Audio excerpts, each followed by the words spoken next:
Welcome to It's Alive, where we host a space every Wednesday at 9 a.m. Pacific, 12 noon Eastern, to talk about developments in the world of UBI and meet with the people who are making them happen. I'm Scott Santons. I've been researching, writing, and advocating for the concept of UBI for the last 10 years. For those new to the concept, UBI stands for Unconditional or Universal Basic Income. It's the idea that every individual in a society can and should be guaranteed a periodic cash payment without means test or work requirement in order to make their way in the world upon a firm foundation. I recently started the Income to Support All Foundation, or ITSA Foundation, which provides support to projects that aim to make a UBI a reality through research, storytelling, and implementation. You can learn more at itsafoundation.org. Today, I'm joined by my co-host, Conrad Shaw. Josh Worth won't be with us today. And they're the co-founders of Comingle. And Comingle is one of the first projects that we're promoting here at the ITSA Foundation. Comingle is a money-sharing app that's being developed that allows people to pool a percentage of their income into a community fund that gets divided up evenly and distributed as a weekly basic income. The result is that members give money when they have it and get money when they need it, so that no member ever goes a week without income. You can learn all about that at comingle.us. Conrad, is there anything you want to add before we head on to the latest basic income news? No, just let's. I put a post with other ways to get involved in the comments, but other than that, let's dive into the news. I've been waiting to get my fix. I get my news from you, Scott. So let's have it. All right. So I guess I'll start off first of all. I think it's a little development that I've been kind of wanting to see for a while. So it's good to see that this kind of organizing is going on. And this is a new UBI PhD network. So here's like just a little bit of like the press release from this. It said, we are an international group of PhD students interested in questions surrounding basic income. And we are very happy to announce a new initiative, the UBI PhD network. Our goal is to connect young researchers working on UBI and closely related topics internationally. We aim to provide a platform for people to meet, have exchanges with like-minded researchers, and discuss their work. The network is not bound to any academic institution and is run by PhD students for PhD students. However, we are supported by BN. For those who don't know, it's the Basic Income Earth Network, the global organization about basic income. And the plan to become a proper BN affiliate once the network is fully established. There will be a meeting at the next BN Congress in Bath at the end of August for PhD students to get more information and discuss how to move this project forward. For now, we're launching an email list so we can communicate with each other. If you wish to join, you can fill out the application through this link, and I can share this link or just the news piece about this afterwards that has the link to people. Any PhD students that are interested can have that link. Please note the email list is for internal purposes only and will not be shared with other organizations.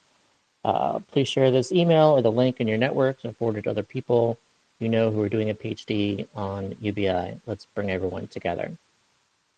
So yeah, I just wanted to make sure and spread that news. I know just over the years, I've gotten like plenty of emails and messages from students who they're either like in high school and wondering how to get into basic income, like which society at college, or they're in college and wondering about what they should do as far as like getting into some master's program, a PhD program, and there's not like a whole lot of options for just getting a PhD in basic income. But there are universities that have more resources invested in that than others, like Stanford and has a basic income lab, and UPenn has the guaranteed income lab there. So there's a couple of universities, both in the U.S. and internationally, uh, but just like in general, I think it's really cool for PhD students and stuff to really kind of organize around this and be able to share information, and hopefully that can prompt some more universities to put more resources into this. That's on one hand cool. On the other hand, I feel like excluded because my UBI knowledge is from the school of hard knocks, uh, the school of learn it yourself on your own time. So I hope they'll let us talk to them sometime, you know, when they're having their meetings and Yeah, things that like would be that. a cool guest idea to reach out to even just one of the ones that are already in the list that have added their names and have them as a guest, and uh, really just kind of talk about like uh, like basic income academia in general. I think could be kind of fun.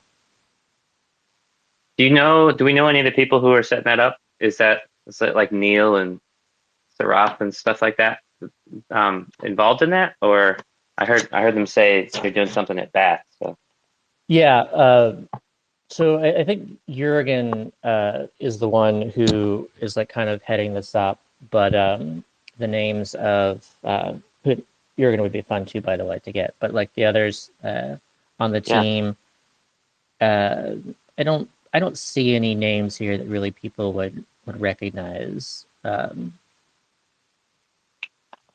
So I don't see the point in going through them. But yeah, there's about a dozen or so that are kind of the core of uh, of this so far. Interested to see just how many people sign up for it.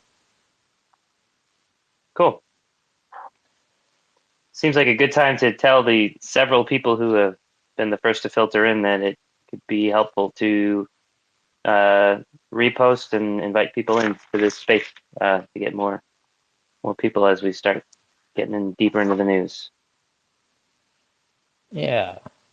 All right. I'm just going to add this here to the space, which is the news about the PhD network, so people can share that uh, with others. Okay.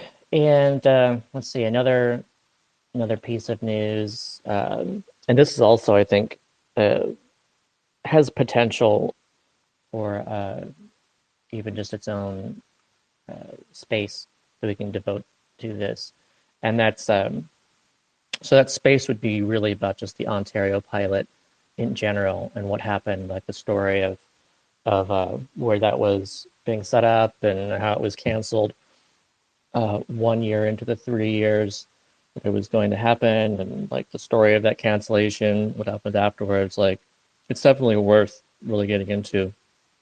But the newest development is the the class action lawsuit that the that some of the participants in that pilot experiment uh, started pursuing after that was canceled. And so this was canceled back in 2018, and uh, it, I think the lawsuit didn't really take too long uh, to get going. I think it was like a matter of months afterwards. So I think the lawsuit even still started sometime in 2018, although it may have been like early 2019, but I think it's 2018. Yeah. Is Ford still in And power? yeah, Ford is still in power. Uh, so to get into a little bit of that background and just a little bit more about this is so this class action lawsuit has been it's a process, because this is a class action lawsuit against the government, and so that's had to go through some hoops and courts and stuff. And so the Superior Court of Ontario ruled that it could go ahead just like a couple like weeks ago. This is pretty recent that news went forward. So we'll see. It could still take years for any kind of ruling to happen, and as far as like being appealed or whatever. So who knows just how long the whole process will take. But they're suing for $200 million, and just so everyone knows too, the pilot itself was 150 million, and so this was a 3-year pilot. They were $50 million into it already after 1 year. So part of the excuse that the Ford administration did when they came into power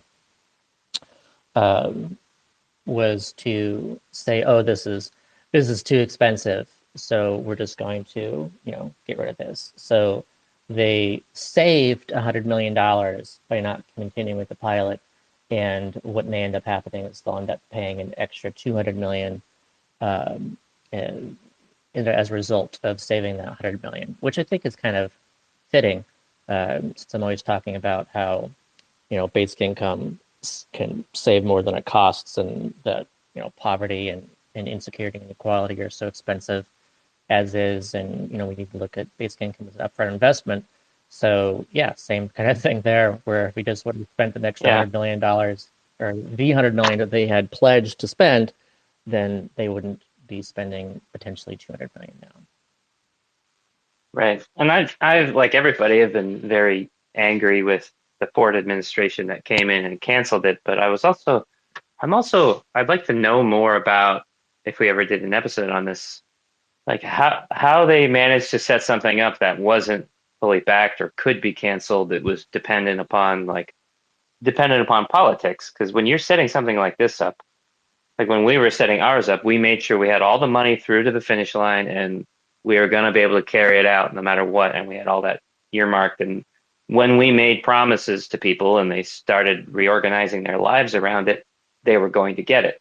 So what did the previous administration do so wrong to allow, like, if they didn't win the next election, all these people who have reorganized their lives and were depending on this could get screwed over so badly? Yeah, I wouldn't blame the It seems previous administration, except for the fact that there wasn't some kind of, and I don't even know how to do this, because again, like we kind of talked about this before about constitutionality versus having it law and stuff, and it's not like they didn't have the money. The money was there. It was already earmarked for this, and everything was already set up, and this was purely a political decision. It was just this new government.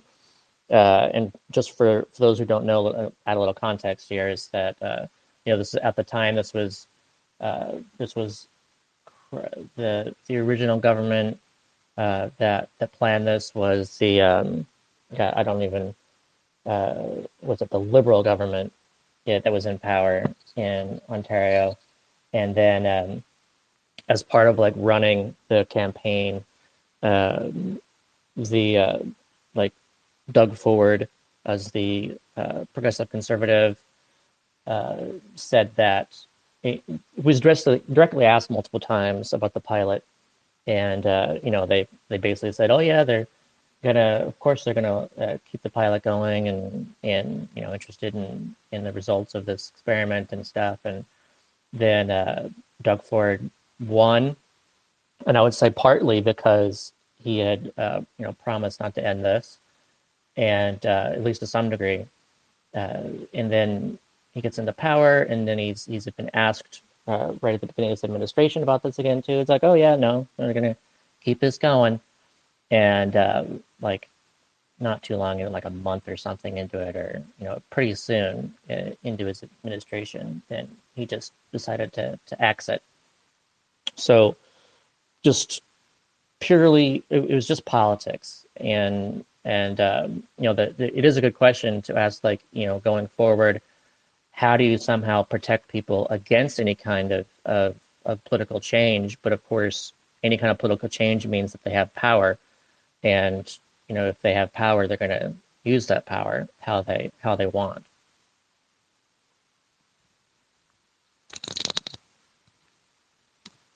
So I guess part of designing this, or kind of hedging against that, is I mean, really the only kind of way to do that is to have either some kind of constitutional protection or to have some kind of, cultural agreement where, even if they could legally cancel something like that, that it's just, completely unheard of that anyone would actually do that because of, you know, it would just be completely wrong. I mean, it was a shock to me that it was even cancelable. I wonder if there's, yeah, to have a legal agreement with the participants where it would just sort of make it very easy for them to do a class action lawsuit that they're doing right now. It'd be like, look, you broke your contract with us. Yeah, it really Um, does. It seems to me as like a clear cut breach of contract. I mean, this was, and that's really what this court case is over. With the defense being it was a breach of contract, and basically the government saying that basically they have the right to cancel if they want to. So we'll so see where that they goes. so they did so they did have some sort of contract. Um, Well, you yeah, know I if mean, they had I an actual thing they signed with the that's participants what promising this? that was the agreement, and they signed on the dotted line, to be a part of this, and I don't know what kind of small print was in there, but of course, the the lawyers for the uh, pilot participants are definitely saying that this was a contract, and everyone, this was a 3-year thing. People knew what they were going to be getting for 3 years, and people changed their lives around it. They started going to school, or that's definitely a commitment where you're like, well, okay, I can afford to go to school for 3 years, so I'm going to do this. I'm going to make that investment. Or people thought, okay, I'm gonna move. I'm gonna get a house. I'm gonna change this or that. Or just take the leap of like getting off of your poverty trap benefits because you have 3 years to make good if you go get that job, if you get off whatever sort of welfare you're getting, saying like I've got this UBI, I'm gonna build up to the point where I don't fall again. And you just barely got started and they cancel the thing. And all of a sudden you don't have your UBI or your benefits, and then you're in a world of pain. Yeah, It does raise really interesting questions though about like a lot of people, the naysayers of UBI will often say things like, well, the politicians will just kind of like then use it because they know they got you, and they'll force you to like toe the party line or whatever, or do certain things, or they'll take it away. And the canned response that's easy is just like, well, then that's not a UBI because then it's conditional. Like then that's a different program. But it does raise the question of how do you actually make an enforceable um, um, universal unconditional basic income so that it is essentially immune to the whims of politics as it should be. yeah. Like what's the legal There's infrastructure? definitely a difference between pilots and actual implementation. It's so much easier to end a pilot because so few people are getting it, and of course there's the reasonings for being against the results of the pilot. I argued when Doug Ford first canceled the pilot that he already knew that even though there hadn't been a single bit of any data gathering other than baseline data, so then like there was no like official results of any kind yet because all they had was the baseline data. But I do think that they were hearing anecdotes, like they knew that people were doing well.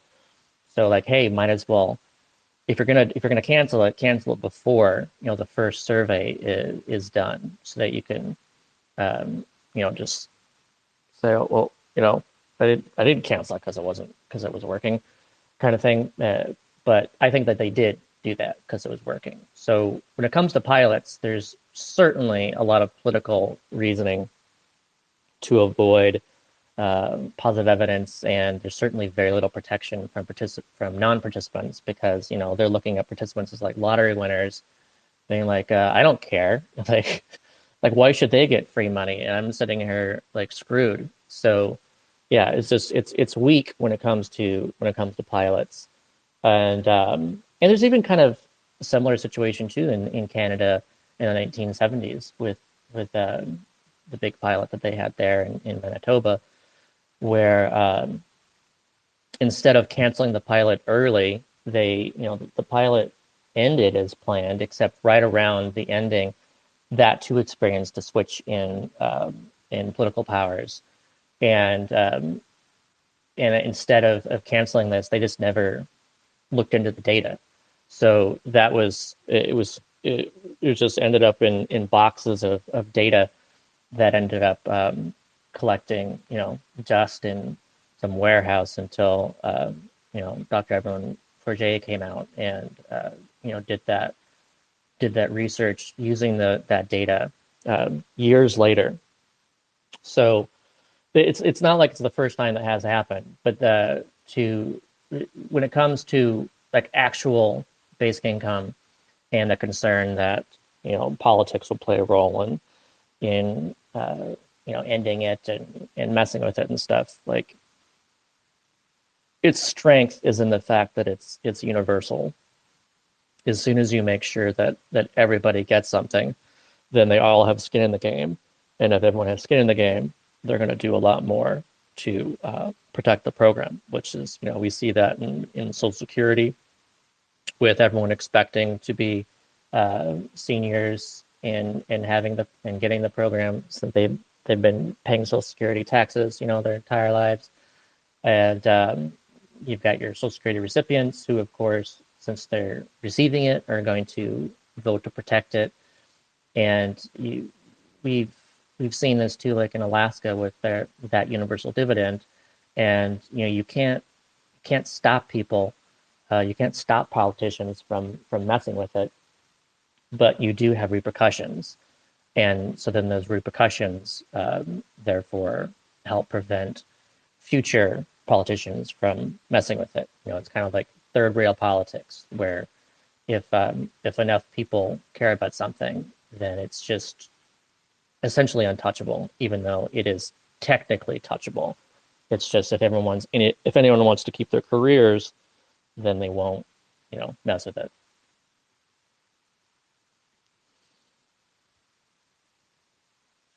Yeah. I should probably add too, just a little bit along those lines. I mentioned that Alaska is a good example. So people know that when was this? It was like 2017, 2018, I think, where the governor of Alaska decided to really cut the payments to like $1,000 per year, and it had been averaging around like $2,000 or over that, I think. And the reasoning is, they wanted to the excuse that they gave was that they wanted to make sure that this was continuing to be stable and large over the long term. And they also want to use these funds for other things in Alaska, so that they don't have to start doing like any kind of state income tax. So it's not like this money only goes to the dividends. It goes to other stuff too. And so there was just kind of like leaning away from dividend and leaning towards this other stuff. That's what that governor wanted to do. And the people ended up getting really pissed off to see such smaller checks. So he, when it came time to the next election, he didn't even run, because there's just no way he was even going to win, not even close. His career was over, essentially.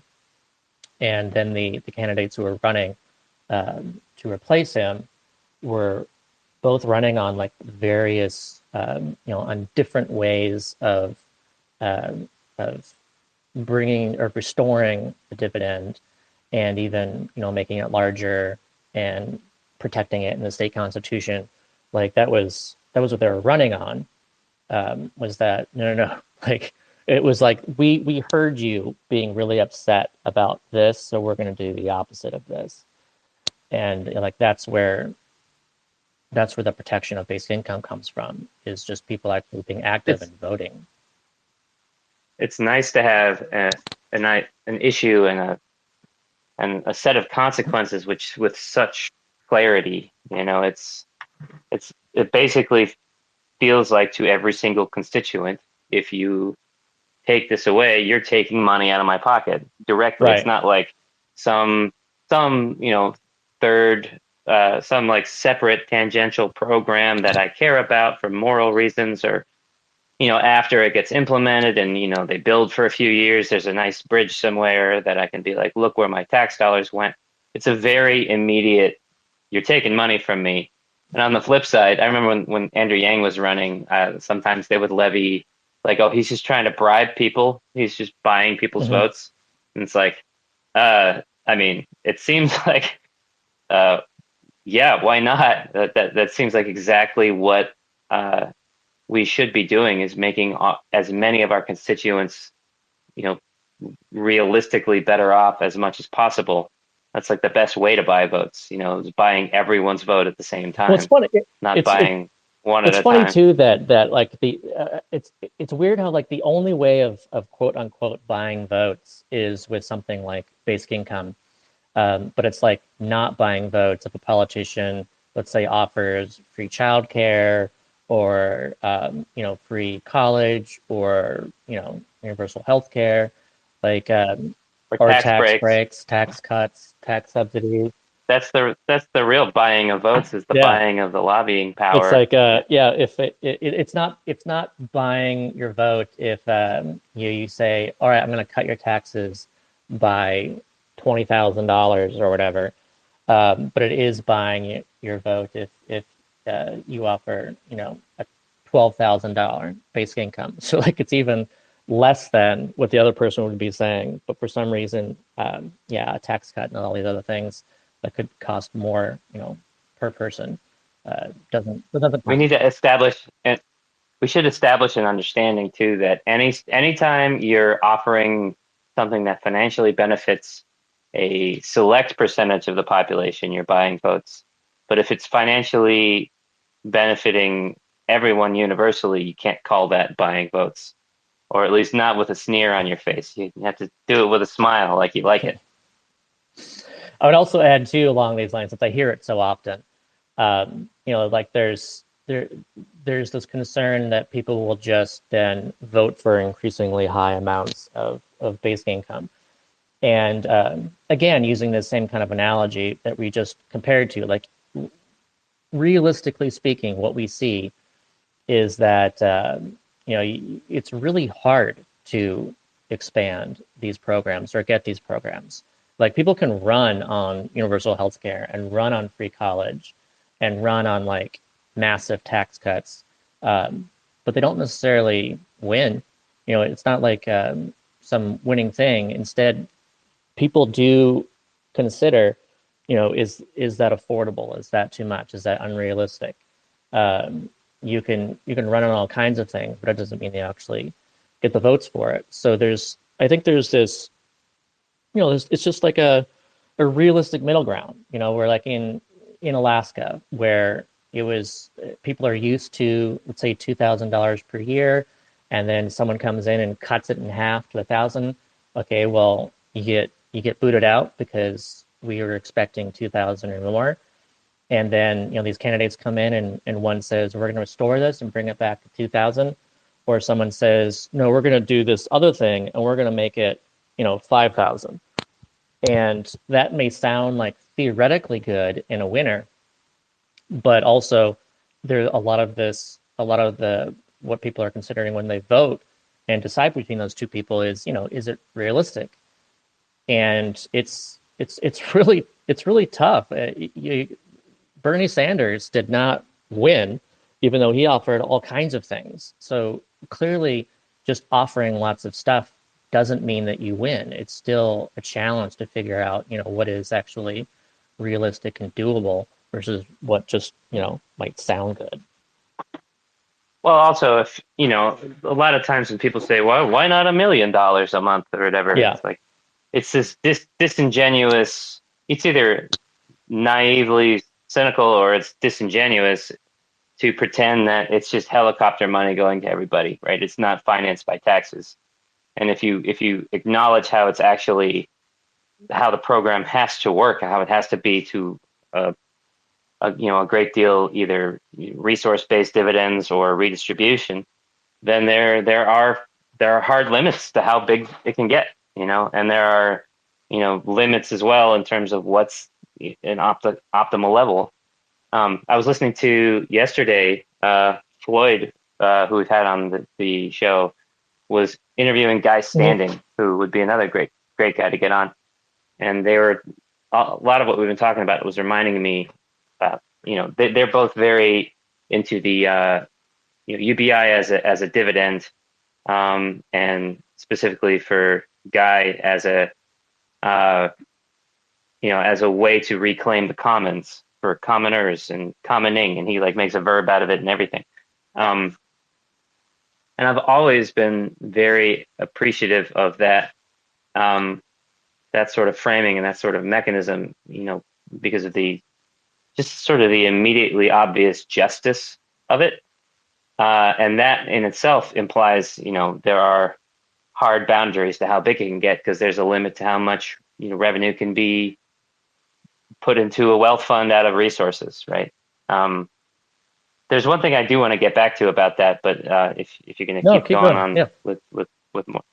So there was a thing where I love the dividend argument. It was one of the first things that appealed to me, because it's so much broader than just anti-poverty. It's it's justice. It's rights that we all have to the resources that have been essentially enclosed or claimed or given for free to corporations, kind of or leans into Thomas Paine's argument. Degraded for free by organizations. So yeah, if someone's taking resources that should belong to everybody, or damaging resources that do belong to everybody or affects everybody, they should pay, essentially. At one point, though, there was a place where I found myself disagreeing with Guy to a degree, although he might have been sort of just taking a practical approach. But Floyd asked him how he would feel about a guaranteed income sort of thing getting passed in Canada based on progressive income taxes. And Guy's response was that he wasn't for that. And his first answer was something I can sort of get behind, which is that it's at risk of capital flight and tax evasion and things like that. So a lot of the funding that you want from the wealthier sources doesn't end up coming in. To which my general response is that's a problem we need to fix too. We need international cooperation, and we need better transparency laws. But that I can see that being a reason why people are hesitant about income taxes and wealth taxes. But then he kind of switched as if it seemed like a non sequitur to me. He's like, we need to focus on resource taxes of things that are of the commons. And what I wanted to ask him, and what I've wanted to ask a lot of people, I've never really had a way to frame it eloquently, like some of these academics can, is why can't we, or have they not tried to make an argument for the income as a percentage being part of the commons? Like if a lot of the income someone makes is based on, for one thing, generations prior that created that put all the investment and time in to create the infrastructure, to do the research, to create the technology that allows these resources, as well as the the ability of those with capital to sort of enclose an outsized portion of the prosperity of the country by, for example, taking advantage of automation that we can't all have access to, and claiming way more income than they're entitled to. Why? I wonder if there's a compelling argument to be made for income itself, as like this broader, like national income, to be part of the commons, or a percentage of that income to be acknowledged Yeah. as, earned without merit, earned basically as a privilege and a combination of luck and position that should be shared with everyone as part of the dividend. And that's very important to me, logistics aside of getting those taxes out of people, which we have to figure out. It's very important to me because, one, when I did the UBI calculator, I found that one of the most effective ways to quickly build up a large pot of money is to get everyone's skin in the game through income taxes and wealth taxes. And two, Comingle that we're building is essentially doing an entire UBI model solely, or the entire part of it is based on what is effectively an income tax. And it kind of breaks my heart a little when people that I really respect kind of brush it off to the side and then talk about, common wealth and common dividends, and don't acknowledge our shared prosperity that comes to this independent society as part of the commons. Yeah, there's definitely like there's a communication uh, element to this and where there's like a direct way and an indirect way, and like you and I both look at this like big picture, like scaled back, look at like the whole thing, and just say, all right, yeah, some percentage should get everyone. I totally agree with that, which is, when people ask me like optimal basic income, I say, I would love to see 25% of GDP per capita, where, GDP per capita is a it's an estimate, it's a calculation.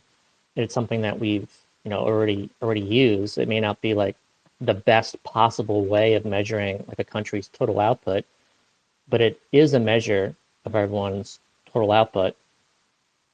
So, when I say 25% of GDP per capita, then it's like, okay, so yeah, 25% of like what each person, collectively together is able to produce is only possible because of everyone else.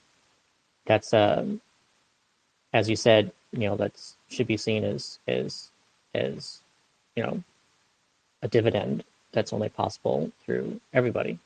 And it Right. like And I don't know what the calculation like. I would love to see a calculation that actually tries to figure out, is it 25%? Is it 20%? Is it 35%? Like, what is the calculated range that says, that is the amount that's possible because of inheritance from generations past and I mean, everything. realistically, it's probably like 95%, but Right. nobody wants that. Like, you drop me in the middle of a jungle, I'm not going to be very productive. I basically lean entirely on everything that has been built up around me. Yeah, there's like an Um, academic kind of but measurement, and then there's like this, also political or realistic kind of element too. So like let's say the academic study found that, let's say, 50% of GDP per capita is really only possible,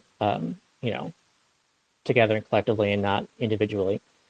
And so, that would be 50% going to the UBI to everyone, and then 50% is, then in the form of wages that everyone is able to earn on top of their basic income, all in wages and the other ways of earning income too. So that's your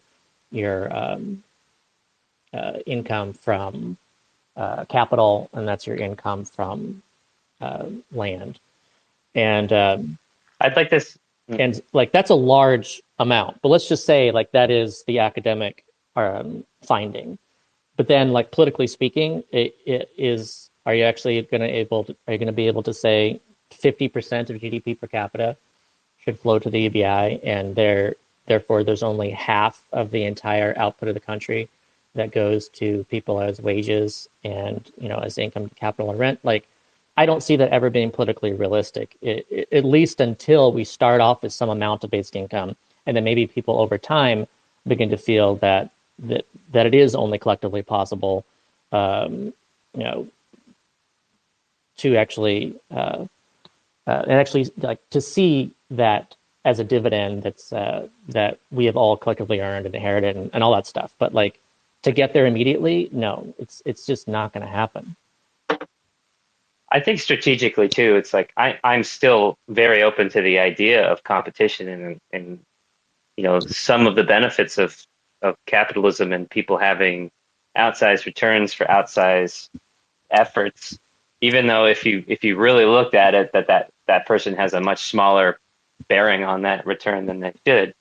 It's just you need to make sure that everyone at least is getting enough of a share of what they're entitled to live in dignity, to have basically freedom and autonomy and agency.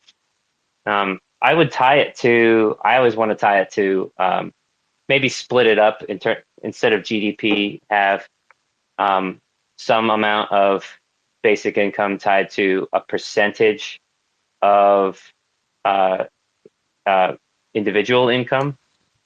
And take the average income rather than the median income. So it's like basically you're representing this giant pot of money, which is all of the money that people earn through their jobs, through their capital, through whatever. Tax that at a set percentage. I don't know if it's 10%, 20%, whatever.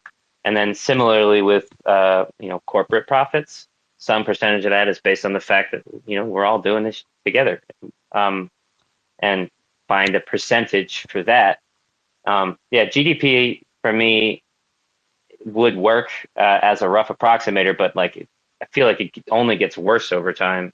It's already a bad estimate and gets worse over time. I don't know. I like, one of the things I like about GDP per capita too, and however flawed a measurement it is first of all, we are using something we already know, and I think that let's say we set 25% of GDP per capita, and I get what I want, and that's what it is, and that's like around 1,700 per month right now. I believe GDP per capita is something just north of $80,000 per year, and then so we get that, people love it. The economy's doing great, and even ramps up GDP growth even faster. It's all good, and then someone says, "Hey, like it's true that the UBI is actually going to all unpaid workers, but we don't measure unpaid work at all in GDP." And so if we actually included, the value of unpaid work in GDP, then GDP per capita would go up to, say it's 90,000 or 95,000 or whatever that calculation would be. And then, of course, as a result, too, the UBI would go up to, $2,000 per month or whatever that ends up being. And so that amount would go up not because 25%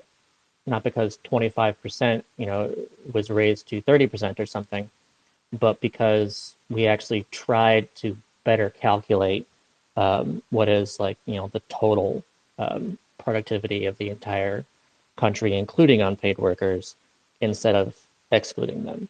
And there's you've got a better measurement, and then you've also got this higher UBI, and you didn't actually try to argue that it should be 33% instead of 25%. Instead you just said, let's just better calculate our total productivity. So how do you justify something tied to GDP to someone who's very into degrowth? I don't. I want the degrowth argument to be just focused on doing more with less. And so, like when it comes to, I don't think GDP should be the measure of the degrowth argument. What you want is for people to have more time and use fewer resources unsustainably, lean into renewable resources, and just in general, like we are enriched through having more time and burning through less resources, in a way that limits the present and even future access to those resources. Like I'm not against at all growth, as long as that growth is sustainable growth. And I think degrowth, if without focusing on sustainable growth and instead just saying less growth in general, um, damages, and prevents this, a kind of more nuanced look at what growth should be about. Right. Yeah. And I think the thing that sent me down this line of conversation is essentially that I believe I always want everything to fit a more holistic, simple worldview, despite all the nuance. Like, what can you boil it down Mm-hmm. to the very fundamental principles. And for me, things have their caveats, but I do feel like everything should be able to and can fit into this common wealth, common inheritance, common right, and common dividend sort of scheme. And we don't have to make carve outs for income. We don't have to make carve outs for wealth. Like, these are all things, every single one of these things being possible because of the fact that we have a society working together means that they all are on the table for being divvied up as part of the Commonwealth. And yeah, I would love to see someone more eloquent than I, or someone with like that academic background, to use the correct terminology, make that argument. Maybe we can get Guy on and put that to him and be like, you haven't done a new book in about 3 weeks. Um, maybe you can work this into your argument. Yeah, I feel that like I too love this the commons argument and national funds. There's something, it makes it real in a way that other mechanisms don't. I guess like kind of another example, instead of even just looking at the Alaska Permanent Fund, but even just again like looking at Social Security as an example, where so there's like pros and cons to the way that we went about Social Security. And I would say a pro is that by utilizing a payroll tax, then people feel that they have earned their retirement income, that they deserve it because they've put this money like in a lockbox kind of situation, like it's their kind of savings that the government is handling for them. And because they feel that there's the sense of ownership that that's mine, you can't take what's mine, then Social Security is very safe, despite all the fears. Um, but most of these fears now are about can we afford Social Security? There's these uh, all these stories of how it's going to run out of money. And because it's going to run out of money, then we have to either, lift the payroll tax or lift the cap on the payroll tax so that the rich pay more, or we have to adjust the age that you can start receiving it. And like the current discussions are like born out of the bad side of doing a payroll tax, is thinking that the payroll tax somehow pays for our own Social Security later in life, instead of like the truth of the matter being that Social Security recipients receive money, and then workers face an additional tax in order to slightly reduce their consumption ability to make room for the consumption of seniors who are no longer working. Like, it's really, the balance there is just a matter of inflation. It's not a matter of coming up with the money to do this. So, like, had Social Security like just said, all right, we're going to tax those who are working more through payroll taxes and or income taxes or whatever, and as a result, seniors are going to have this pension program, then that would be like a more honest, more and people would have a more accurate understanding that it's workers who are paying for retirees. But then also as a result of that, maybe people wouldn't be as protective of it because, you're like, hey, I'm getting taxed now. Screw that. Screw these people who are no longer working, And so that's a good and bad side kind of issue when it comes to this, to the program design. And so when it comes to utilizing like a permanent fund, like in Alaska, or creating any kind of fund that would pay a basic income, like Guy Standing wants, it's like the same kind of situation where it is true that a permanent fund kind of design would kind of potentially lead to a feeling of more ownership, just like in Alaska, where people feel it's right. And that's a good thing. But on the flip side, by utilizing that design, people are kind of feel more locked into the limits of, that money instead of the limitations of, say, like inflation being the limit. So it kind of Right. it kind of hurts like a wider understanding of how government spending and taxes work, even though it helps people kind of feel that it's theirs. It's something. I mean, this general sort of thing is very. It pops its head up like every time we have to make any sort of design decision with Comingle. Like, how is it actually functioning? And a lot of people, there's the crypto side of things where it's like, generate value out of faith essentially, and then there's the wealth fund, which is like, plenty of people have been like, we're gonna raise a bunch of money, we're gonna invest it all, and then we're gonna, when it's worth a lot, we're gonna basically send people dividends off the interest. And that to me has its own set of red flags, right? Where it's like, yeah, well, investments don't always pan out, like, well, you hear stories of pension funds like going away when either the market crashes or someone mismanages it or something. And for me, the most important thing of a UBI is being able to trust it and know that it's always going to be there. You're going to be able to count on it this year, next year, and in your retirement. And because it has a mechanism that's never going to run out of money. So I think a smartly designed wealth fund, if it's, essentially invested in no risk assets, then that's fine. It's not often what you see there. I mean, that's why the size of the payout in Alaska is always different, and sometimes it's up and sometimes it's down.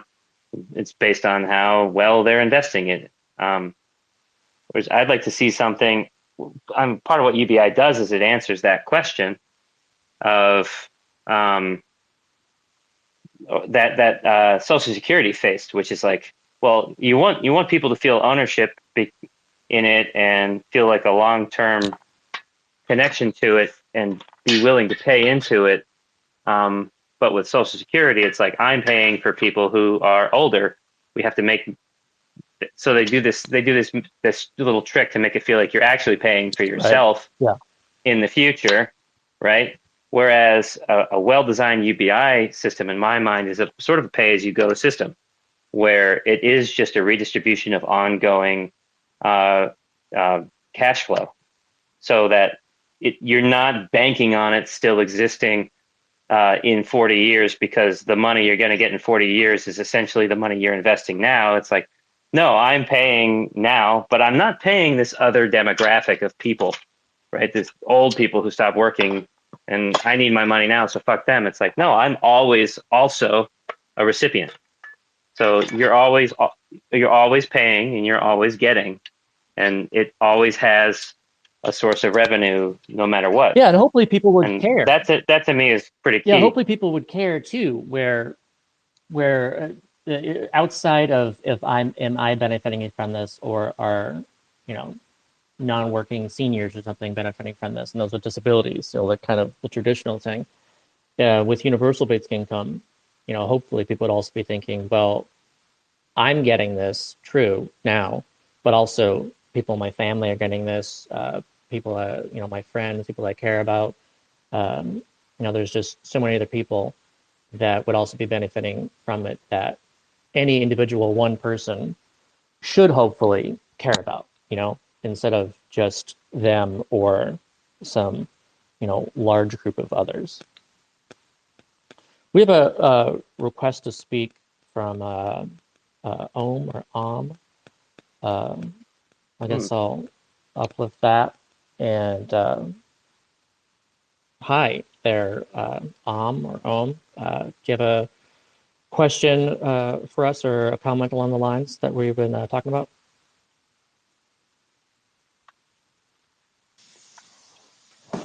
Uh, well, very kind of you to ask. Uh, yeah, I don't really have a question per se. I think the observation that I would have is that there are a number of I think enabling conditions, and you clearly live and breathe that every day. Part of what I think we're doing with uh, the Save Away platform is, addressing the affordability problem, irrespective of economic circumstances. And What's the Save Away platform? Is this something you're working on? correct, yes. So, yeah, in a nutshell, the goal is making bigger, important purchases affordable, um, as I mentioned, irrespective of kind of the immediate economic reach of individual or household, by tapping into the power of community in addition to one's own saving. And so I think, you know, just thinking out loud, I think UBI may have an important role to play in that. In that, if people are able to set aside something diligently over time, I think that can help them through UBI get to the things that generate more income producing assets for them. Oh yeah, that's definitely something that's observed in UBI pilots too. It's a pretty universal thing. This is just pilot after pilot after pilot has shown that people pay down their debts and increase their savings as a result of, you know, their basic income. And and they also increase their money earning assets. Yeah, We had people that invested well. We had people get their first house and stop paying rent. And and they did it pretty quickly. It basically it takes money to make money, but it doesn't take a lot of money to get started. But a lot of people don't have the ability at all without that little financial support of that reliable cushion coming in. yeah. You see Yeah, just so much a big boost in entrepreneurship. You know, of course, that being like a great example of, you know, building future income, and like really starting something like in Africa, in Namibia, and India, and, you know, these places that have tried it. A lot of the time they'll, let's say, buy like cows and other livestock as like their capital, uh, because they know that that works so well for kind of a, you know, like a permanent income stream, more stability. and better than, let's say, just saving up the money and hiding it under your mattress kind of thing, or even putting it in a bank account. And here in the U.S., you see, instead of buying livestock, that you're, setting up. Besides savings, you have like your businesses that may be leading into, or it's really just investing in your own future, so that you go back to school, you get your degree. These are real like future investments, and that's also why you see so often that people's incomes that are in addition to their basic income also tends to grow as a result too, because of these investments that people are making, and because people are actually wanting to figure out, how can they use this money to better make more money, now and in the future.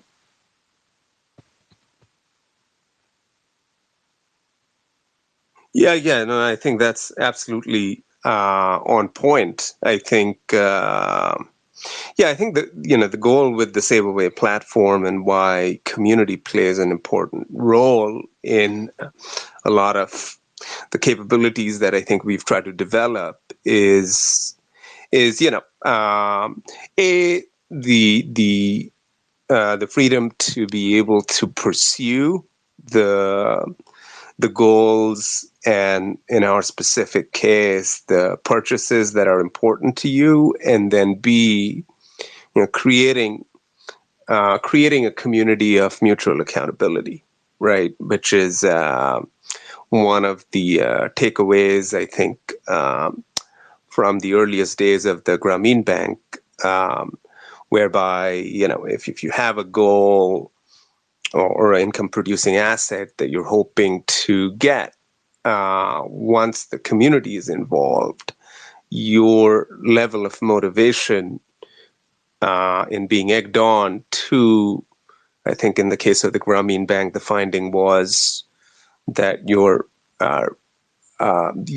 repayment likelihood dramatically increases. In fact, I believe it was almost 99 plus percent. So I think, if that can be done with on the lending side of the ledger, I think, it can equally be so on the saving side, and that's a big part of what the Save Away platform is about. Is ultimately getting people, over time, through these protections to a path to prosperity, right?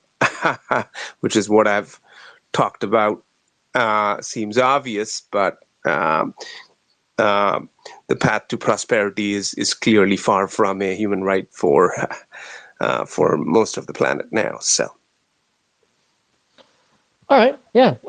Thanks, for joining us and prompting this line of discussion around like savings and stuff. Yeah, we're past 1 o'clock now, and we don't have a guest, so what we'd usually do is wait until the first hour is done, and we've been leaning into that anyways, as far as just whatever we're talking about, the news and stuff, be able to give that first hour centered around these new news updates of the guest. And but now second hour, anyone who wants to jump in, welcome to do so. And also, as another reminder, retweet the space, encourage other people to join in and talk about basic income with us. There's another piece of news I did want to cover, and before you get to that, I just wanted to. Sure. There was a couple of things I'm going to guess it's said, but it's a good reminder, I think, just to highlight is people do a lot more and have a lot more success. Not like part of that is not just having money; it's having a feeling of community. It is true, and that happens in multiple different ways. One is having people's time freed up to be with you, which is definitely something that people report Mm-hmm. and we see with UBI trials, like you have more time with your family, you have more bandwidth and mental brain space to spend on them. Um, and then and then there's something magical too about just the mechanism. If like it's like I was trying to express before, this idea of trust is so foundational to UBI that you see what I witnessed was like when people decided that they trusted that this was an ongoing thing, that this was going to keep coming, that it was going to be there. Um, they felt not only more confident in themselves, but they felt more generally cared for. They felt part of something. And there's something beautiful in the idea of a universal system that it sort of uh, enforces this implied community. It's like we are all in this together, not just because we want to be, but because we have built the system that way. Like we are by default all in this together. And there's a beautiful feeling there of being part of something where you are cared about, that changes how people think of each other and how they think of themselves. Yeah, it reminds me of gee, there was PBS just did a segment recently. I can find a link to this and share it in the replies. You can find it on YouTube, like families slip back into poverty after pandemic era child tax credit expires. And as I was struck by what they ended it with in this interview with someone was really helped by the monthly child tax credit, and she said something along the lines of that, like she really, like for the first time, felt like she mattered to like the government, like the government actually cared, like other people cared about her and the well-being of her family. And then it was then it expired, and it was just those payments stopped. And they asked her if she still felt that like she mattered, if she like still feels that way anymore. And she said like, not really, no. And like I don't know, like that's this feeling of not mattering. This is part and parcel with this the foundational element of trust, is that basic income is trusting other people. And it's where does that come from? Well, I think that the trust is part of this mattering. I feel where it is because you matter, that is because that you are valued as like a human being, or in the case of the U.S., like you matter as an American, that that we will trust you with this amount of money per month, that we trust you that you will put this to its greatest use, that you will participate in society, that you will do all these great things because we trust you. And so the system that we have right now, built on distrust, it's also built on not mattering. Like nobody matters. You only, for some reason, you only matter if you are employed. And also clearly you don't matter even then, because so many people live in poverty even though they are employed. So then people will just say, oh well, sorry, if you've got a job and you're living in poverty, then get a better job, or get a second job, or work harder, or work smarter, or whatever. But like clearly there's this kind of default notion of you don't matter. And I think that's poisonous to society. It's just incredibly corrosive. And you give what you get. There's so many little aphorisms about this that people will like say offhand, but then we don't actually design it into our systems. It's like trust given is trust earned. It's true. And it's the same with distrust. If you lead with distrust, you get back distrust. And it's on our societal systems to take that first leap. reciprocity has to come in one direction. Like the government has to lead with trust to get trust. It can't be the other way around. We can't expect everyone individually to like do the right thing. And then once we have that, then the government will do the right thing back. It just doesn't work that way. And so if you want a population of people that feel like they trust what's going on in the larger scheme of things and that they matter, you have to treat them like you trust them and that you think they matter. And it's really that simple. Yeah. We struggle so hard to do it. Yeah, this is really society foundational stuff.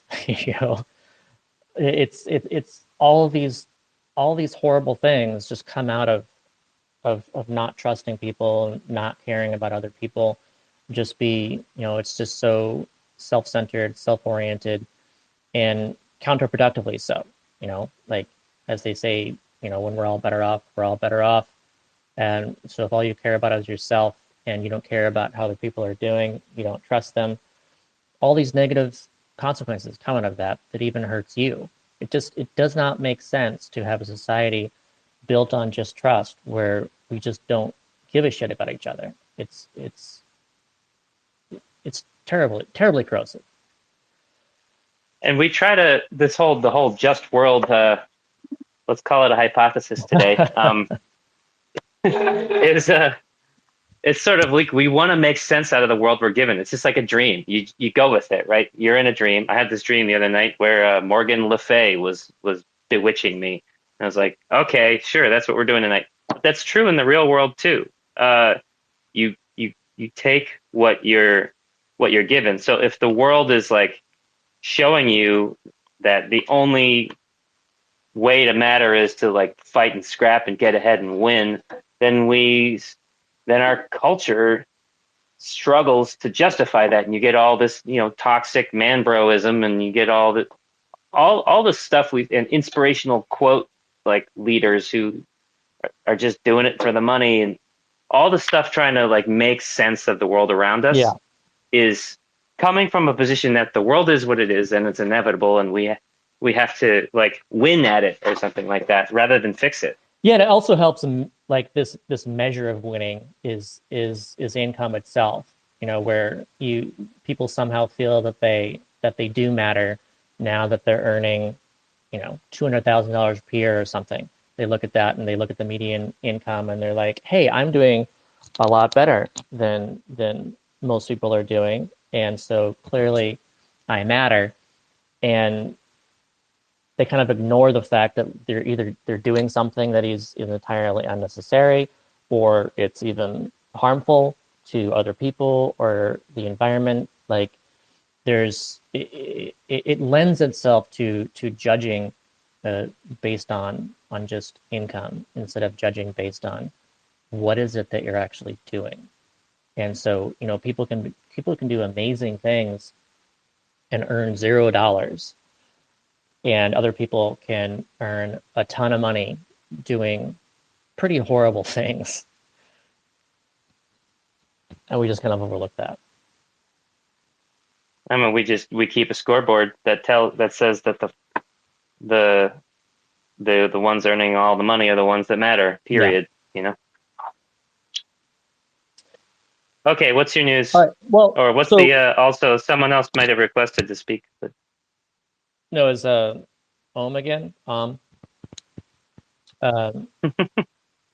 Okay, so what I wanted to talk about next is another article that came out that I thought would be very useful to cover in our space. And so this was an article for New Republic, and it's not about basic income. It's actually about the existing safety net, and it's about a specific program in the existing safety net, and that's TANF. So the title is "Can This Forgotten Anti-Poverty Program Be Saved?"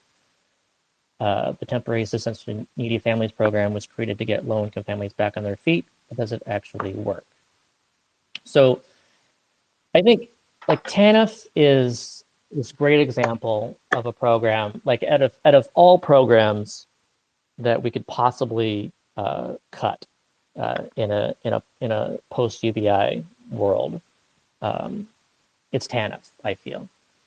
Just all the details about TANF, once you look into it and once people learn about all these details, it's a terribly designed program. It's very very simply stated as to like how it functions. It's like our only cash welfare program remaining. Everything else uses some kind of voucher or benefit in kind, and it's a state block grant. So each state gets an amount of money to spend, and they have a lot of leeway as to how they can spend it, even though it's supposed to be cash for those in poverty, and also cash only for households with kids. So this is not if you're a single adult, you're not going to get TANF. It's not for you. But that's the limit of our cash welfare safety net. Really, is this one program. So there's some good details in this article I think just would be good for people to know, and as kind of serve as a basis for discussion too. So I just highlighted some of these. Just skip around them. It starts off, it's talking about someone named Jenkins who got to experience this program. So Jenkins, who is based in Denver, wasn't aware of the program requirements or the fact that there was an income cap to receive the assistance. It was determined that she earned too much income to qualify for more assistance, and so she dropped off the benefits cliff that so many low-income families are forced to confront. Quote, I ended up making too much money. I didn't know what the limit was. I didn't even know there was a limit until obviously I went over the limit and it just got cut off. So that's just one element of TANF and about even traditional welfare benefits in general. And this particular quote, even I want to highlight too, because the economic argument, you'll hear this from a lot of, say, libertarians and conservatives, especially economists. They assume that everyone's a rational actor, and that's so people will avoid not working because they don't want to lose the benefit. So it's like it's assumed from this point of view that people are making these choices based on like full knowledge of how the programs work, when in reality, of course, people have no idea how these programs work. They may know a detail or two, even when they're on them, but then they learn the hard way what these details end up being. So even though I speak a lot about how basic income doesn't have these welfare cliffs, it doesn't have these impositions of these higher marginal tax rates that happen as a result of pulling away income with higher income instead of letting people keep the income as basic income does, and then serving as an additive to wage income.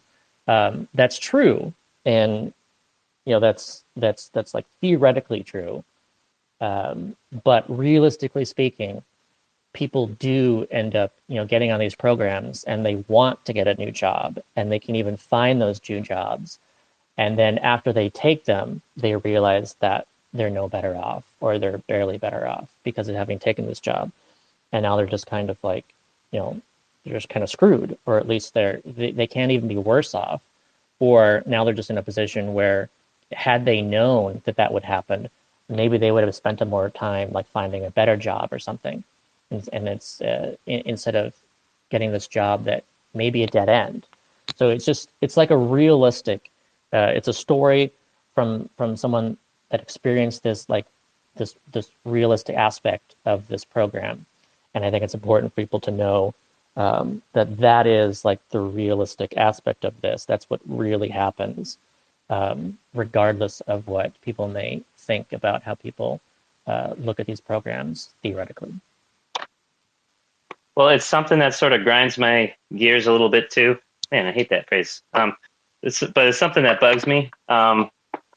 Is that I guess people on the left, people who identify as Democrats or progressives, will often, when encountered with like a conservative, Republican, libertarian saying these these programs are really wasteful, these programs are really bad at what they do, they disincentivize work is a big one. Yeah. They say and they're right, they're correct, but there's like this whole attitude of like, well, whatever they're saying is the opposite of my side, so I have to disagree. And if they're against these welfare programs, then I'm for them, and they're all we're doing. And it's the wrong answer. The answer is you're absolutely right. We need to replace it with something that works way better, far smarter. And we don't have like, I don't know whether it's more the polarization or more the trying to hold on to what we have, or more just the lack of understanding of where they're right and the ability to think in a nuanced way about it. But I struggle a lot with why we can't just say, you're absolutely right about this. These programs are terrible. They're punitive. They're awful. I want to tell all the people who defend welfare, welfare sucks, right? You should be happy to get rid of it for something better. Not to get rid of it for nothing, which is often the, response or Yeah.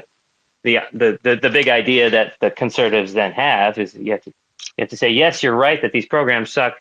You're wrong that it would be good to just get rid of them without doing anything else, and that's the line we should be taking. Yeah, I like to say that the problem isn't that we give people money who aren't working or who have low incomes. It's that we take it away from them. That's the problem. And yeah, as far as like replacing programs, of course, like it makes zero sense to keep a bad program in addition to a good program.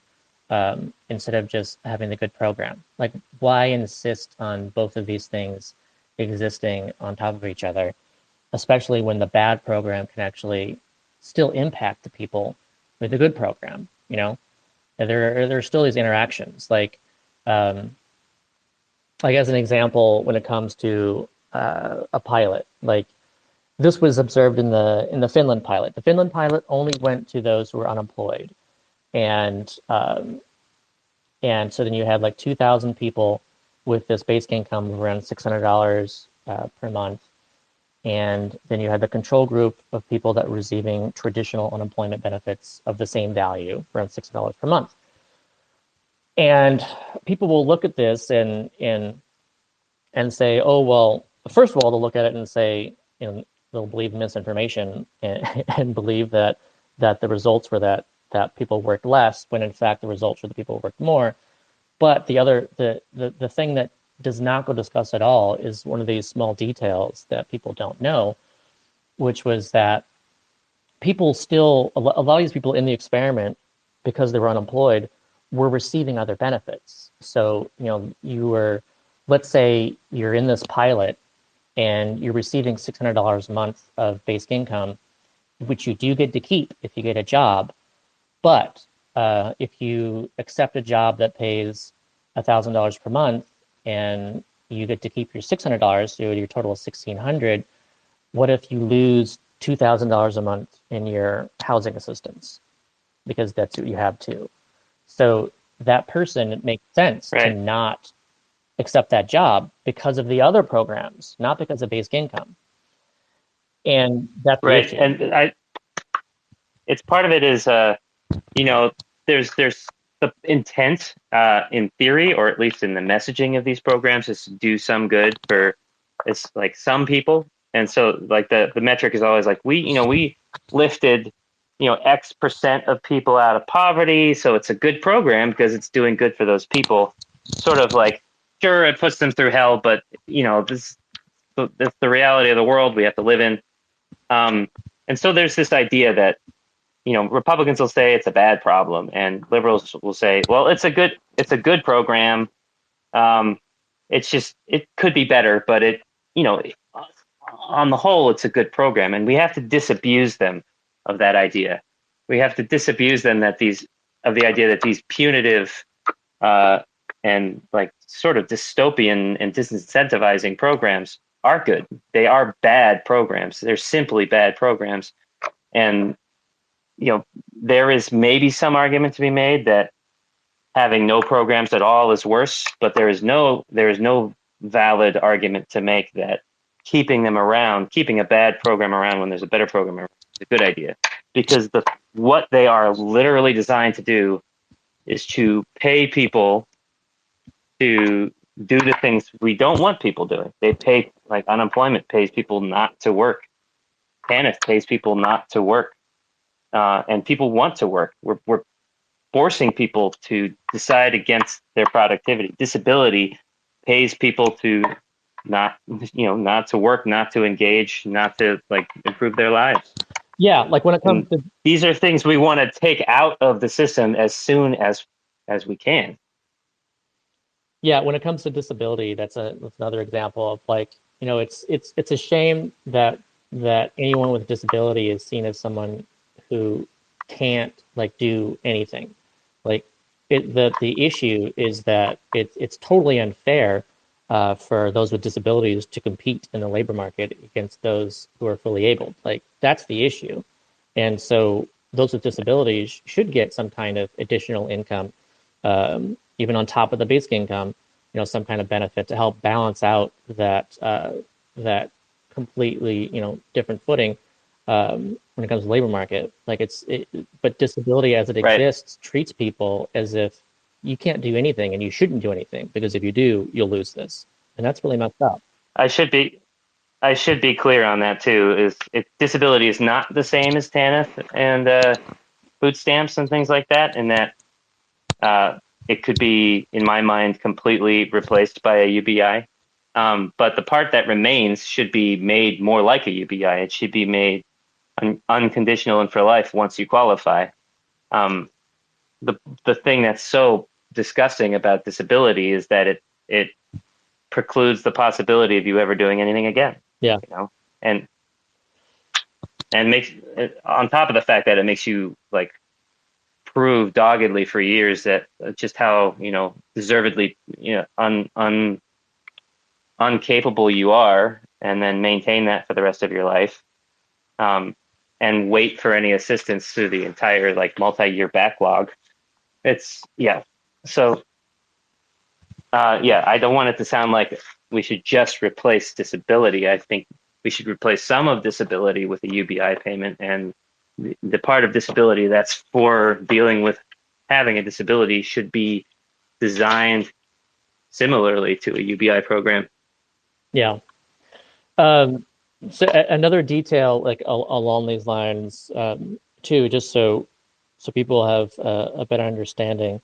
In Colorado, the maximum amount a single person can earn and still obtain TANF benefits is just over $250 a month.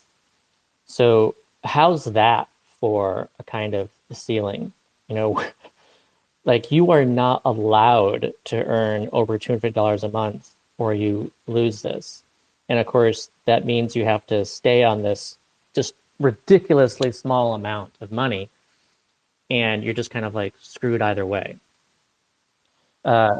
It's literally a ceiling over poverty. It's you'll get this help, but the second you're about to escape, we'll take it away. You're trapped in it. And so the coverage of this program is also just ridiculous, and again varies by state. So nationwide, in 2020, only 20% of eligible families participated in TANF. So that's 1 out of 5 families who are living in poverty who qualify for the program that actually benefit from the program. And again, that's nationwide. That's the average. So in some states, it's much lower. And I don't know the latest numbers, but I know that a couple of years ago, Louisiana, since I was living there, and I know this, that it was 4 families out of 100. So this was a 96% exclusion rate.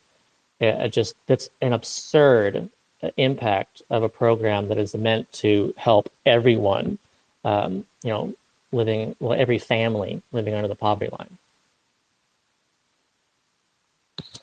Oh yeah, so another detail of TANF, the amount granted to each state to spend on TANF was first decided in the mid 1990s and has not been increased since. So everyone is, there's a lot of complaints right now about how inflation has impacted them in just since the pandemic. So, just in a matter of a few years, oh, there needs to be a big increase in, incomes and salaries and whatnot to cover for these higher costs. But TANF has not budged since the 90s. So the basic annual block grant of 16.5 billion to states has not been increased or adjusted for inflation since first implemented, meaning that the value of the block grant in 2023 was worth nearly 50% less than it was in 1997. So this is a program that is so ridiculously ignored that it's now even like it already sucked when it was started, and it's only gotten worse and worse and worse since then, to the point the value is half of what it was. And also, whereas it was first much more oriented around cash assistance, where 79% of recipients received it as cash, and now that's 26% received as cash.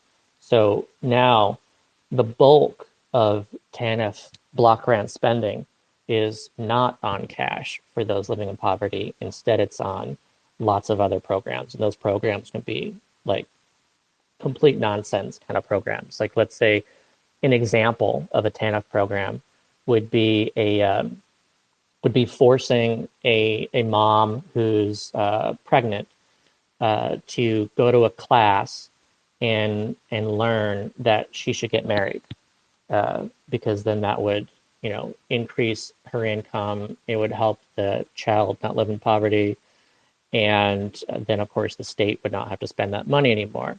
So that's considered like a valid expenditure by the state to try to convince women to get married, instead of making sure that they have cash.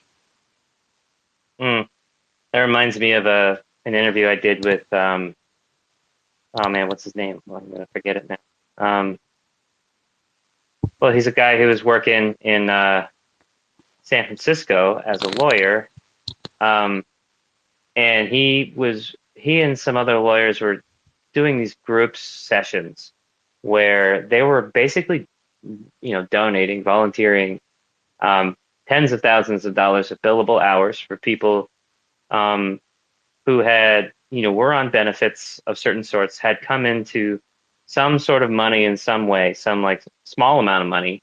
But the purpose of the class was to teach people how to spend that money down, because a lot of these programs, they monitor your bank accounts. And if you even have, it's not just income, if you have too much money come in that's sitting in there, they will turn off all your benefits. And for a lot of people, it's like, you get a little check when your dad passes away. That's a little bit of a help. But if you lose your benefits for the next, year or two, you are destitute. So they're training these people how to spend it down in ways that are legitimate within, to navigate the system. So like buy a washer and dryer. So at least, you'll have assets that will save you some money, not having to go to the laundromat, and will save you some time getting there and all that stuff. And so these classes are like, yeah, you don't get to keep that money, but here are the best ways you could spend it, so that you could stay on your benefits. And the amount of money, so not only are they having to basically find excuses to spend this money rather than save it, but the amount of money going into the basically the pro bono volunteering of these lawyers was enough to, was more than the amount that the government was saving by having these programs in like these sort of punitive rules in place. And it's just pretty dystopian. Yeah, there's I don't know if I could find this link. It would take some time, but I do remember like one of the most absurd stories was from years ago about TANF. It was there was like some TANF office in some state decided that they were going to spend some of the money producing a song that that was basically like the lyrics were about like getting a job kind of thing. You know, it was like like this is what we're gonna do. You know, I can't just give you this money. What I can do is record myself singing this song about you getting a job because you clearly don't know that's what you should do, and that this is what's best for you. You know, like it's insane. Oh my God. Yeah, these are people, I mean, and with the just world hypothesis, these are people who are rationalizing to themselves, like they have to make sense of why they're doing so much better than everyone else. It must be because they know. And that's why they think it's appropriate in any way, shape, or form to like sing a song teaching people how to live lives. And you know, it's insane. Yeah, so let's see. So another detail from TANF. This was so according to the Urban Institute, a single parent with 2 children in Arkansas could only earn up to $278 per month to be eligible for TANF in 2022, the lowest amount in the country. The maximum monthly benefit a single parent with 2 children, no income, could receive was $204. So in Arkansas, if you have 2 kids, then you can maximum get $204. And if you raise that amount, if you try to get $278, you know, then you lose this. Like, how is that for this ridiculous? Like, not only is the ceiling so incredibly low, but you just get so little money. It's like it's punishing people, and at the same time, it's punishing them for being poor, and also punishing them for trying to not be poor. It's like it's only about virtually just punishing people in general, and it doesn't matter what decisions they make, because screw them for being poor. I know it just seems evil to me to have this kind of setup and numbers, and that's why it boggles my mind when, say, you know, a progressive will insist that we have to keep TANF in addition to UBI, when like these are the details that we're talking about. Like, And they spend so much time having meetings and talking about like how to not affect people's current benefits, as if like that's a third rail for a lot of people. It's like we can't do anything that ever takes away anyone's benefits. It's like they're not benefits. It's torture, you know? yeah. We can absolutely replace it. And they're like, well, you can't justify taking away something from somebody so that like they're not getting as much of an additional benefit from the UBI. Like they take a hypothetical person who's getting, say, this $204 and say, well, if you give that person $1,000 a month and then take away their $204, then they didn't get as much new help as the person who's getting an extra $1,000 a month. And it's like, first of all, the person who's not losing the 204 was never getting it in the first place. So there was an imbalance there that we're correcting by making sure everyone's covered. And second of all, yeah, who gives a shit? Who wants their $204 when they can have an actual, like a livable payment without conditions? That is not, yeah, it doesn't have conditions, doesn't say you're not allowed to ever work again. You're a subhuman, you know, leech. You don't, and that's how you have to live the rest of your life. You don't have to go to class to learn that you should be married. You don't have to listen to some song that was produced for you that in order to get this. Like, it's unconditional. These conditions that people are forced to jump through for programs like TANF are extremely problematic. That's also why there's a racial component too, where the states with a greater percentage of recipients of TANF who are Black have much more conditions attached. So there's you're not supposed to treat people differently. Like on the federal level, you can't treat people differently based on race. But then because it's a block grant for states, then states can treat people differently, and not within those states. But then the result is that nationally speaking, if you're black, then you're going to have a lot more of these conditions, many of which can be harmful, versus if you're white, and then you have to deal with fewer of these conditions. Right. And this is not like a politically like left or right lunacy. I'm talking about meetings full of like progressives and liberals and people who really, really care about their fellow man and the downtrodden, who are defending these programs. And it's just like, oh, so you've never been on one of them, and you've never researched it, and you've never been a social worker, and you have no idea. Like it's very detrimental. And like I was saying before, the way to address it, the way to actually get something done, is to give credit where credit's due. When the so-called other side is right about something, give them the point and say, you're right. So how do we fix it?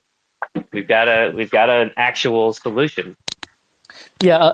Also, when you're talking about replacing something, it reminds me too of what it makes me think of is like how we went from like government cheese to SNAP. And it was an improvement to go from wheels of government cheese to actual like allowing people to purchase stuff in stores. And so there's still limitations on what they can purchase in stores that are annoying, like not being able to buy hot prepared foods. And you can't buy anything with these food vouchers that SNAP is, but you could buy more than cheese. And the cheese that you could buy, instead of just government cheese, is Velveeta or cheddar or whatever else kind of cheese that you like.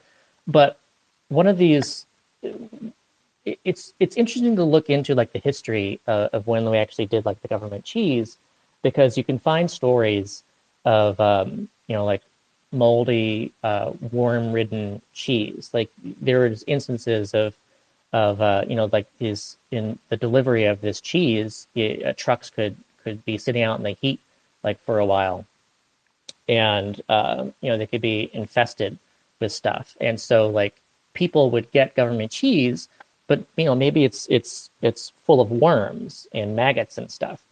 And so what it makes me think of when people say, insist on keeping these programs, they're saying, look, yes, we should give SNAP. SNAP is a great new thing, but we really got to keep this maggot-filled cheese. We don't want people to lose the maggot-filled cheese.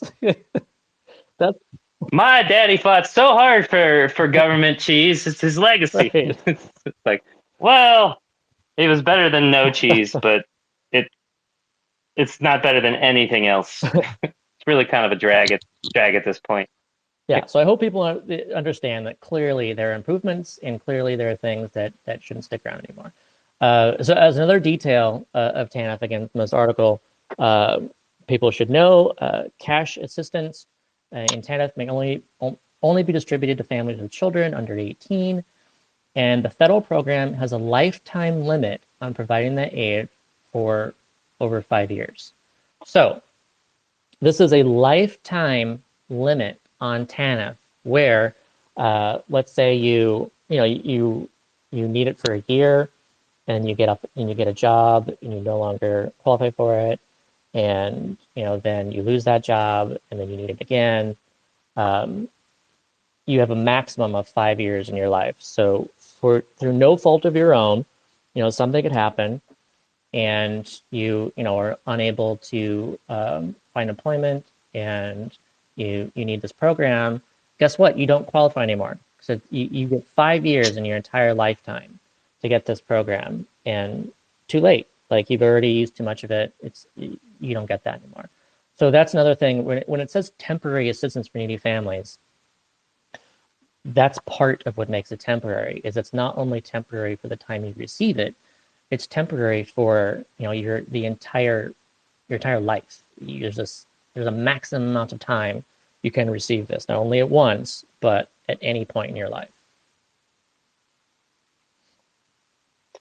Yeah, this is one of the big concerns I have with, at least, or one of the things I really think it's important to recognize fully with the limitations of the guaranteed income pilots that have been going on around the country, is that they are essentially designed to demonstrate the efficacy of direct cash aid, and they do that well. Like they give money to people who need it, and they show that they're trustworthy with that money. But they are not designed to actually represent or to be able to be expanded into a program that is truly universal and beneficial. They are specifically designed to be temporary. They are cash assistance, and they're generally targeted to needy families. They're essentially demonstrations of TANF up close, where it's demonstrating to me the truth forever that giving people money helps people have more agency. But what we need to acknowledge and what we need to do if we're going to push this movement forward is find a way to do something that actually lasts, that actually is not targeted, that acts like the universal and the permanent are the elements of it that make it beautiful and powerful. And if we're not finding a way to demonstrate or pilot something that achieves those things, then we're not really ever going to learn or promote the idea beyond a certain point. Yeah, when it comes to the pilots that are being piloted around the country, like people need to understand that the real difference in those, many of them are still targeted. The real difference is that it does not go away with work while they receive it. So if you're part of a 2-year pilot getting $500 per month, then no matter what happens, whether you get a job or not, then you continue to get that. Versus like what we're talking about with TANF, then you can get a job and lose it. But that's really like the main thing. So even if let's say there's a pilot that focuses on TANF recipients. So then they actually only give $500 a month to those who are already receiving TANF. So, let's say that person is getting $250 per month in TANF, and they're getting $500 per month in the basic income. Well, again, they're going to face that loss of income with TANF, but not with the basic income.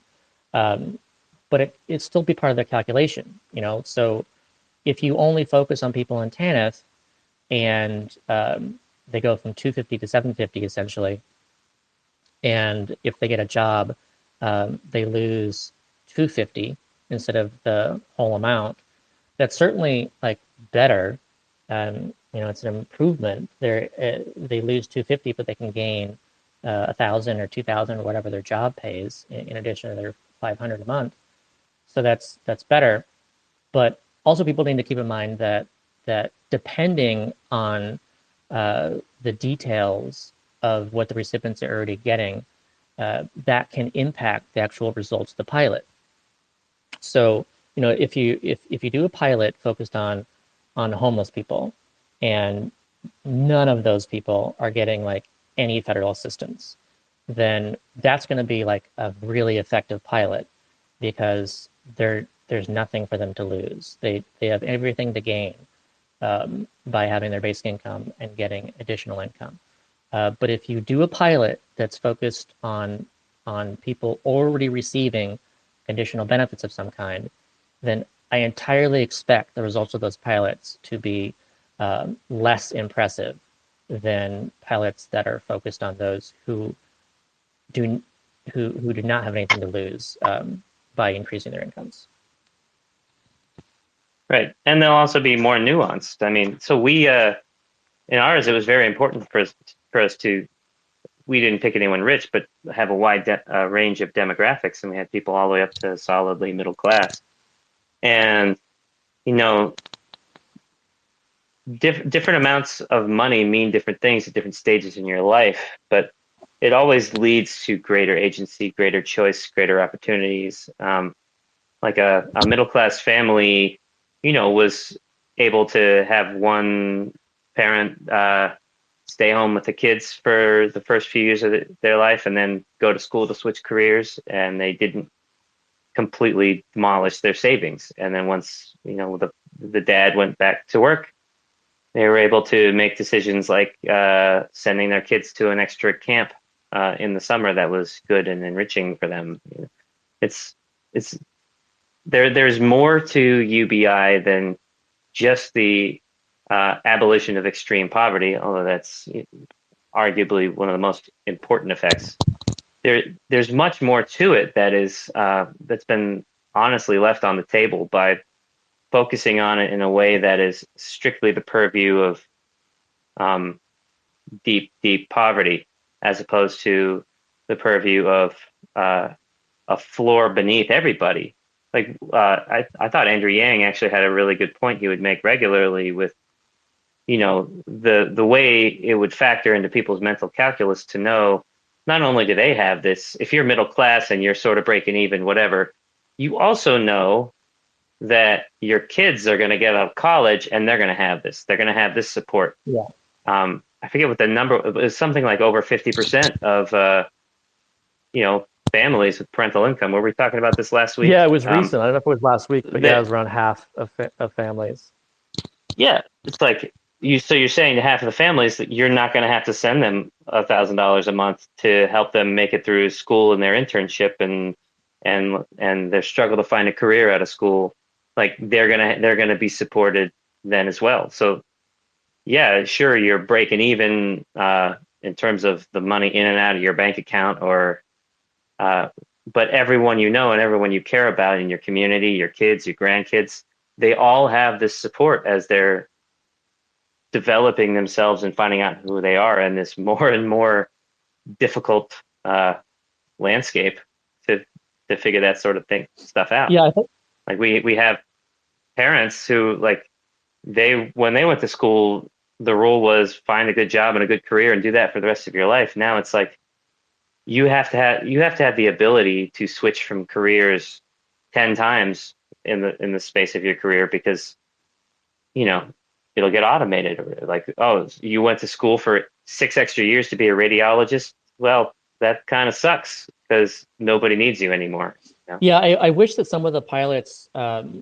leaned into this this understanding that it's not just about poverty, by you know, really focusing on, like, let's say you could do a pilot somewhere where let's say they're at, I think one of the major lines is like 138% of the poverty line, because like then you don't qualify for Medicaid, and I think you don't qualify for SNAP or whatever the number there. You just want to go like a little bit above it, and so you would want like every participant in that pilot, and let's say they're getting $500 per month. They are getting this because they don't qualify for anything else. They're just on the other side of this line that we've arbitrarily drawn, where they usually would qualify for nothing, and they are getting nothing, but their income is pretty low. It's just not in poverty. They're not technically living under the poverty line, and you know, they're too rich, you know, to get any kind of assistance, but they're still poor. Like focus on them. And would also be interesting about, you know, if you focused on, let's say you did a pilot and part of it is they actually had to be employed already. You know, like it didn't even, it's like the opposite of the Finland pilot. You would look at those who are above poverty line and are employed, and then they get this basic income floor, and show like how much of a difference that makes. And that would even lean into too, like a better understanding of their, you know, being like like let's say $1,000 per month basic income, that's what you would get on net even after taxes if you have $0 in income. But if you're, at like $30,000 or $40,000 of income or something like that, then the net benefit you would see from $1,000 a month in basic income maybe would be something more like $500 per month. So then that's like a more realistic amount even as a boost. And then you would also show that everyone who was employed, it helped them. They kept working, and they even found like better work, or maybe they worked less, but then they did the usual as like starting up a family, or maybe they went back to school, or whatever. But just like using a pilot like that to tell the story that it's not only about poverty, that it's still very helpful to everyone else, including you. Make sure that people understand that the you is them, where this is fully universal and that they too would benefit from this, and and that people would not get lazy or whatever that they always worry about. But yeah, so much of this is about security too, and you can't tell that story if you're only focused on poverty, and especially deep poverty. Like, you really need to have a pilot that's showing these impacts on like the lower middle class. Yeah, and that's why I was glad. Like, we sort of, I guess, lucked into it more than I already probably would have leaned towards something like that. But it's hard to define if you're doing a program with like emergency funds or something, or nonprofit dollars. You have all this burden of proof to show that you're giving money only to people that the government qualifies as needy through all these sorts of programs. It becomes very difficult. So a lot of these programs are like, okay, we're going to pick people who are, half of the poverty line, single mothers, whatever, who will show the most impact and all of that. Whereas we were coming into this as a small, we weren't, benefiting from government dollars or anything. And our objective was to tell a wide diversity of human American stories, because we're making a documentary. So it sort of forced our hand to be as, like, what we thought of, instead of like, what's this message we want to deliver, was what are all the different sorts of lives we want to see? It was more of a curiosity. I like it was endlessly surprising, like how, or just interesting how different people were affected or took advantage of what the UBI meant to them. Yeah, and again, people who are curious, he's talking about the Bootstraps docuseries, which you can learn more about too in I believe the link that Conrad provided in response to this, but also you can just go to itsafoundation.org and go over the projects, and you'll find more information there as well. And in short, it's a docuseries we've been working on for a while that filmed the pilot of 20 different Americans all around the country, different walks of life. And we're hoping to release it late this year or early next year. We're hoping to be able to deliver it. Adults got $1,000 per month, and the kids in the households got $333 per month per kid. So again, like, so many of these pilots only cover the household level, and like one person in the household gets it, which is not basic income, technically speaking, based on the definition of basic income, which has to be per individual. So this was like really like the only real basic income pilot in the U.S. in ever, really, because it went to every member of the household. So yeah, very interesting stuff, and I hope I really look forward to when it's finally out there in the world. And I can't wait. I can't wait. We've been sitting on these stories for so long. I can't wait to share them. All right, and with that, thank you all for listening, being here with us today, and as always, this and other spaces are available on the Comingle YouTube channel. You can find the links, so you'll be able to find this one later on there. And we're always here. We try to always be here on Wednesdays at 12 p.m. Eastern. So hopefully see you again next week. Thank you. Bye, everyone. Bye, everybody. Thanks.